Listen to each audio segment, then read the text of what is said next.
Hello everyone, it's Lytudiep here, thank you for being with me today.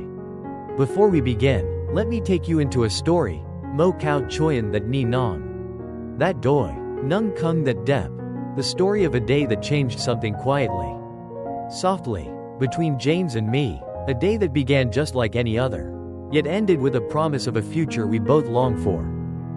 That morning, the sun was still soft when someone called out, "Deep boy, deep boy." The house was locked, I was already gone for work, and all that was left was the quiet porch and the warm air drifting lazily around it. The sky was so clear that day, the clouds floating like soft cotton. Someone said that if James were here, he should be invited to sit and watch the clouds, because nothing was more peaceful than the morning breeze brushing across the mountains. But as the sun climbed higher, worry began to settle. Why hasn't Deep returned yet?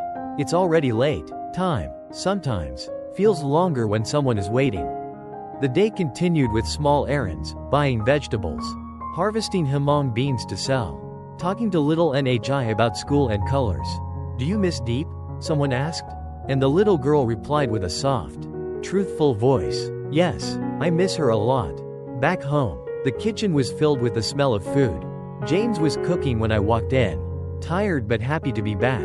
He asked if work was hard, and I told him about harvesting beans, about the people who asked why I didn't pick more because they loved the flavor so much.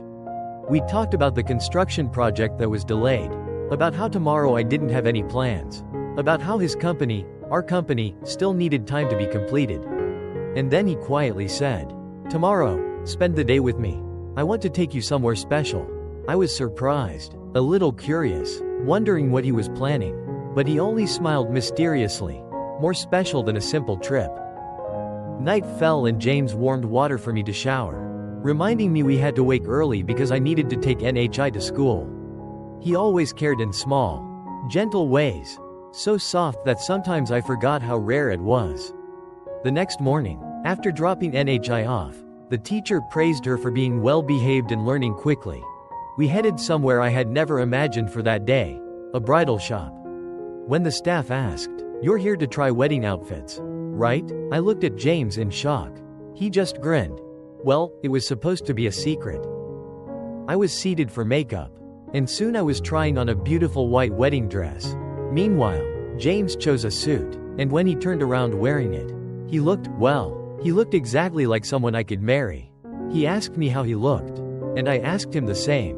He stared at me, a little stunned, and said, "You look beautiful. I didn't expect you to look like this in a wedding dress." I teased him, "So I'm not beautiful normally?" And he laughed softly, "You're beautiful in a different way. But today is something else." When I thanked him for taking me there, for letting me experience wearing a wedding dress for the first time in my life, he finally revealed what his heart had been holding. "I wanted to see you in a bridal gown even though we can't get married yet. We still have responsibilities, the company still needs time to stabilize. But I couldn't wait anymore. I wanted you to feel this moment. I wanted to give you something beautiful."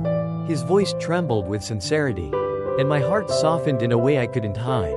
He took my hand gently and whispered, "One day, when everything is ready, when life is a little calmer, we'll take wedding photos, we'll have our ceremony, we'll make everything official. Just wait with me a little longer." And so, on that quiet afternoon, we left the bridal shop together, not as bride and groom yet, but as two people who knew exactly where they were heading. A promise had been made. Not loudly, not ceremoniously, but softly. The kind of promise that grows inside the heart until it becomes a life shared between two souls. And as I share this with you today, yes, I am waiting for that day. Waiting with love, with patience, with hope, and I believe, truly, that happiness is already walking toward us.